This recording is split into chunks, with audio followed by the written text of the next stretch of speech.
Hi, my name is Tony Garlic. I'm going to show you how we connect our new Magloc to the standard collar and lead.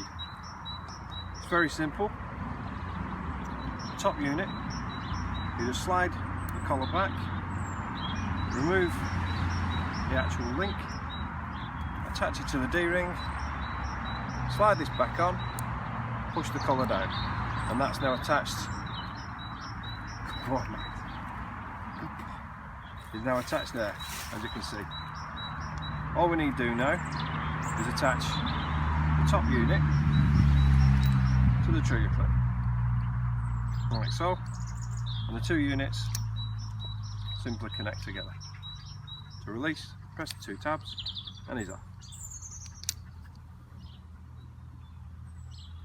Good boy.